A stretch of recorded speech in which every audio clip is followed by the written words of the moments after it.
So this is the dereferencing operator, which we have actually dereferenced the value which was referenced to by pointer p, right? So star does that for us. And similarly, here you can see that we are simply, so p was storing the address of variable x, and it is simply printed.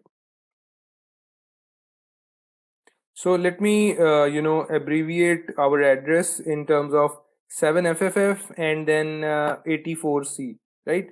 So I'm going to write it down as 7FFF dot dot dot and 84C, right?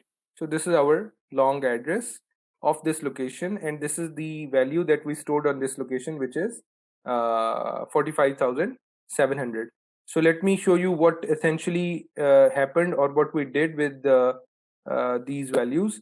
So when we use the ampersand x thing, which is also called referencing, we went from the value to the address. When we used this thing star p, we went from the address to the value. This is called dereferencing, right? This is called dereferencing, and this part is called referencing, right? So these are really important concepts that you need to know, because a lot of code you will find in this course is using dereferencings and referencings. Right? So any questions? Yeah, so before you were able to, by the way, do this, before you were able to do this, you must have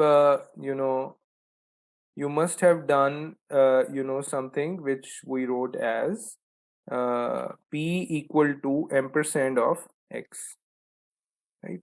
So we must have done this before we were able to do this. This is just one part that needs mentioning. And of course, p must be defined as a pointer variable. Very simple concept in my opinion. There is nothing too much to it, as long as you break down even the most complex instruction or command using these basic concepts. So if you're able to break down the complex things into these tiny, and these are never going to cheat on you, these concepts, the ampersand and the asterisk sign, these are always going to be exactly working in the same way that I have described over here. No change in that ever, right? अब मैं define करता हूँ एक array. Let me call int list of size 5, and let me initiate the value of this with some values like 23, 45, 56, 67, 78, and 90. These are 6 values. 78. Okay.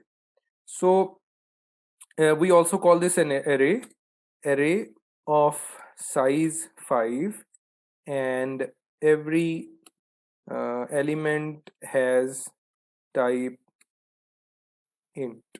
Okay, every element has type integer. This one is an integer, this one, whatever type I mention over here. For example, if I type float over here, every element is going to be of type float. We cannot mix different types of elements into one array. Actually we can, but not in arrays, in some other techniques. So all right, so yeah, so I'm going to type printf. The first element of list is, and I'm going to type %d, and I'm going to do list of 0, Okay, so this is essentially going to output 23 because the first element is 23. And let me first run this code, and here you have the first element of this list is called, it has the value, sorry, has the value 23. It is called, by the way, list of 0. In this context, this thing is called list of 0. The name of this value is list of 0. So you can, when you have written this thing, you can actually assume that you are writing one variable name, and that variable has only one value, and that's it. Again, this is the simpler side of this complex idea of array, that every element is just like another variable, and if you're writing their names correctly using the proper index, in case the first element will have 0 index, so this is just like a variable name, and this is just like a variable value, right? I hope you get this correct. Okay, this was the first part. The second part is that I am going to, let me actually extend this to another part just for proof of concept for you guys. The second element of this list is this thing, and I'm going to again run this, and let's see, we get 23 and then we get 45. And now let me do this the other way around, and which is why we're here today, and that is to define another pointer which is called p2, and I am going to assign this the yeah, so I'm going to, by the way, I can initialize p2 right away, or I can use just like I declared p over here and initialized over here. So this is using two lines, and now I will be showing you how to initialize in the first line, declaring here the first time, and then at the same time initializing the value, and I'm going to initialize this with the value of the address of variable list. Do you guys something wrong over here? There's no ampersand sign. Yes, exactly. There's supposed to be an ampersand sign over here, but I have intentionally, deliberately not I haven't written it. Why did I not write it? Because the name of an array, when you are using a square brackets in front of a variable name, it is declared to be an array or a list.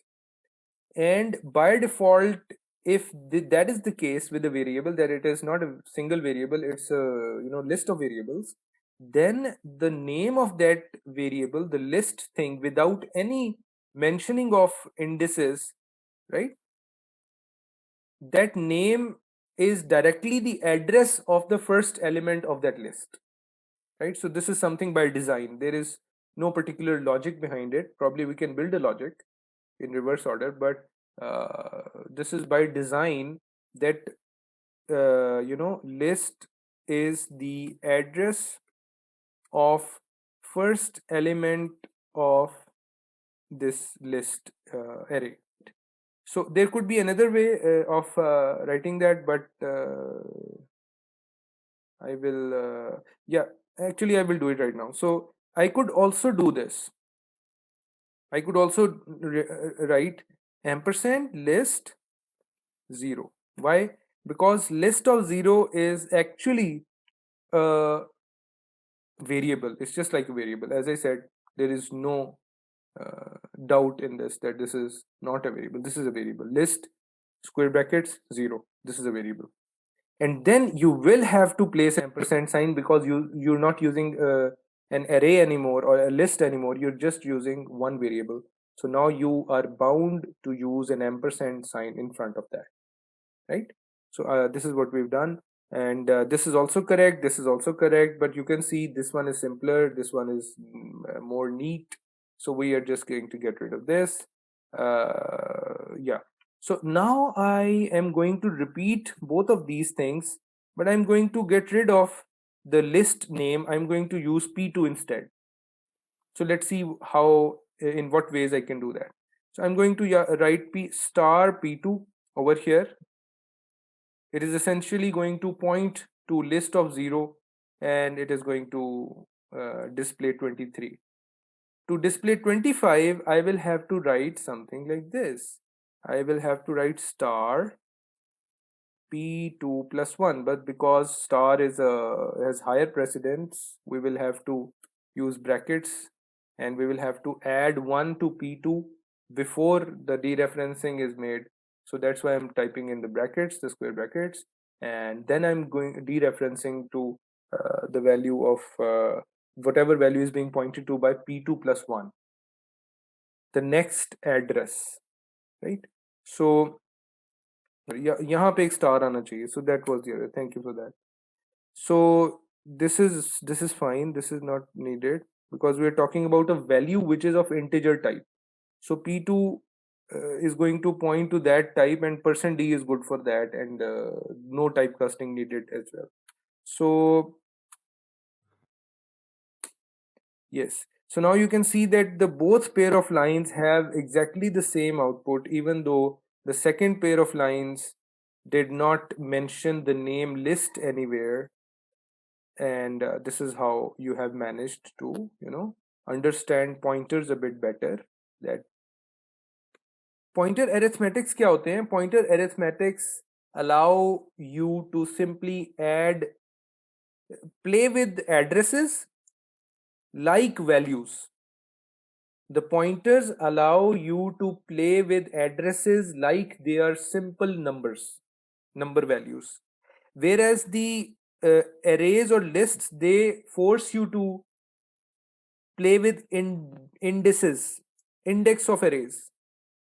So playing with indices from arithmetics point of view is not as convenient as simply having an address value and multiplying it with 2 or divide by 2, or adding 10 to it, or add minus subtracting. And so pointer is, by the way, like the old cassette player head. We used to have a cassette player head which used to stay at one point, and the cassette roll used to roll on one end or the other. So you can, if you from the relative perspective, you keep the tape at the same point and keep moving the head of this tape on top of the tab, on the tape. So now the head remembers where it is now, where it can go in this direction or in this direction.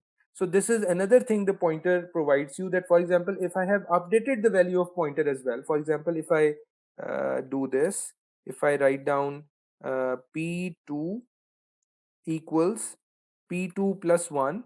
So now P2 remembers that it has changed its location from one address to another, and now I simply go and add, and I dereference to P2, and I'm going to get the next value. So it's like a pointing head on top of a tape drive, which you can relocate on different locations. So again, as I said, it is just a matter of choice, that it is more convenient to play with addresses using these numbers, and you can save the values, you can relocate those values, you know. So there you have it. So that's the whole reason I have in mind for using for why pointers were ever there, and why they were invented, and why they are still, why they're still visible to us in code, is because of backward compatibility. I would assume that you still have to work with the old code of Linux, but why they were obsolete is because during calculations, if the pointer value is wrongly calculated by some user input, so you can really crash your program very easily, because you will and I will demonstrate to you how the program crashes by using a wrong value of pointer. And let me actually do that right now. So for example, if I let me do this. Okay, let me multiply this value with 1000, and let's see what happens. It won't be giving me, hopefully, any error if I do this. So let's start with 100, right? So let's see what data is right now stored at this pointer location, and actually let's just add it. Multiplication is going to give an error. So 100 locations away from the value of P2. Let's see what is at that location. We haven't, by the way, defined anything. So this is some junk value, some random value, 32,766. Let's go 1000 spaces ahead of P2 and see what is stored over there. And you see that there is again some junk value, a big value, but it is there, right? and let's go 1 million values ahead of this pointer, and let's see what is stored over there. So you see that your program has crashed. You have gone outside of the address space of your program. Like, your pointer has tried to access something which is outside, outside this address space of your program. So your operating system says, stop, no, you cannot go any further. This is not this you are outside your limits. So now the operating system decides that it is going to crash your program. So it displayed a message that segmentation fault, core dumped. You tried to access a segment of memory which was not in your address space. So the operating system gives you an error and it crashes your program. But as long as, so this is the reason why pointers became obsolete, because pointers can really crash your program very easily, because it's very easy to be wrong in some calculations. But when you use arrays, it is not the case. If the arrays are closed ended and you take care of the indices, you are never going to go outside the limits. Okay, I hope this answers the question. If not, you can still ask. Chale, let's go to the third thing, and which is the character type list, and let me call it anything like string. By the way, this is not a system defined name or type. So this is just you could write XYZ over here, right? So let me call it my string then. Okay, so my string, and the size is 5, and I'm initializing it with some word. I could initialize with anything, but let me write down A B C D E F, right? And then I'm going to first of all printf, and I'm going to print this string by typing the string of characters is here I'm just going to type the name my string. Why? Because, although by the way I have to use the %s format specifier, which says that I am trying to the printf function will be trying to read, because of this %s in this part, the starting address of a string. Let me say that again. The printf function, because of this format specifier %s, is going to find, or going to expect, the starting address of an array of type character. And as I mentioned over here, that whenever you simply write the name of an array, that is actually the address of that starting address of that array. So this is your my string. This is actually the address of the first element. So I could actually, let me write that ampersand of 0. So I'm now explicitly mentioning, instead of simply the name, I'm explicitly mentioning the address of the first element of this array called my string. So far so good. So then I'm going to first I'm going to test this and see whether I've right. So now you see that the string is now output on the screen, and there could be a very valid question at this point, that how does the compiler know where to stop printing? One of the reasons you've just seen, that it gives a compile error if I use different sizes. Like I had typed 5 over here, and I was initializing with 6 characters, so that was a wrong thing to do. So it gave me a compile error. But yeah, so let me actually do something. No, not right now. So let me first initialize this with a pointer called p3, and I'm going to initialize it with sorry, star p3, and I'm going to initialize it with, I could initialize it with this address, or I could initialize it with simply the name of my string. So I'm going to do that, and then I'm going to do this, and I'm going to display the same string using the pointer. So let's do that. So I'm just going to mention p3. So p3 is going to mention the address which the %s modifier requires, format specifier sorry requires. So it here you can see that both the outputs are exactly the same, right? So now okay, so here I'm going to write printf the next character in my string is. So now I'm going to use the %c format specifier because I'm going to just output one character, and here I'm going to use the actual value of the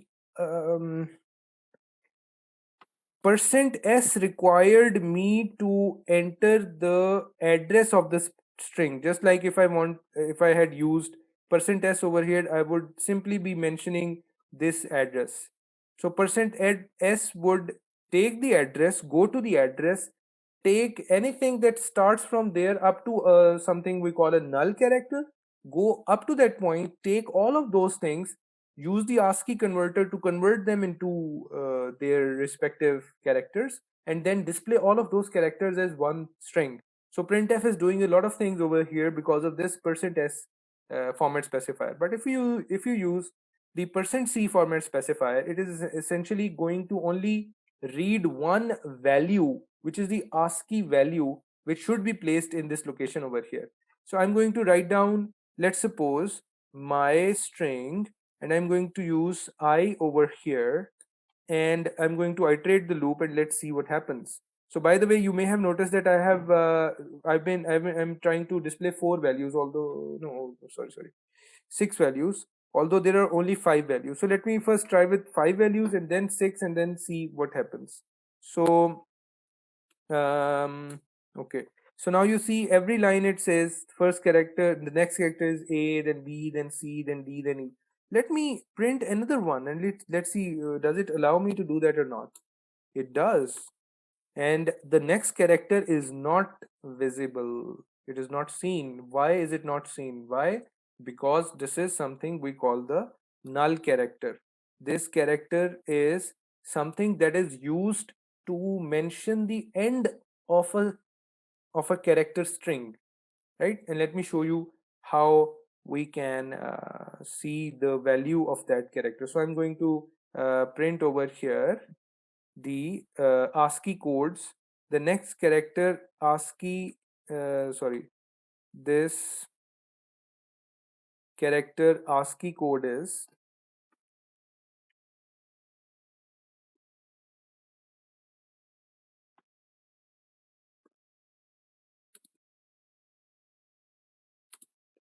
and now I'm going to use %d, and I'm going to mention the same value.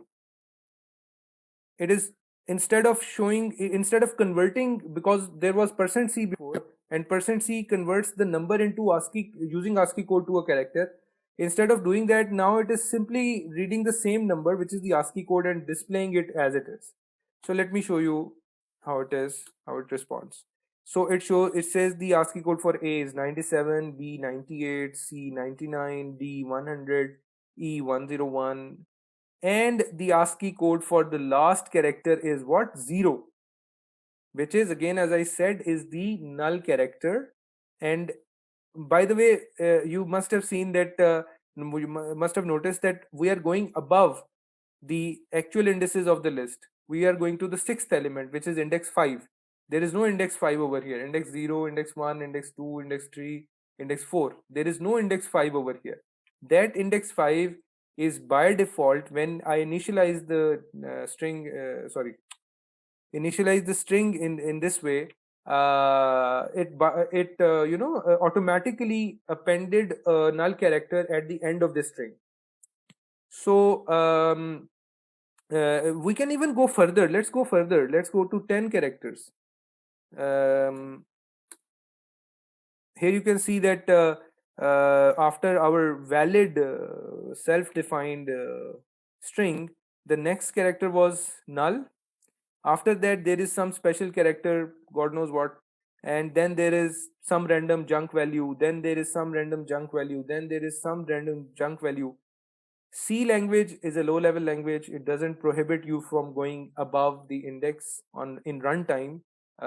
If you make some mistake like mentioning the size and initializing the number of elements, then there is a compile error, but otherwise there is no.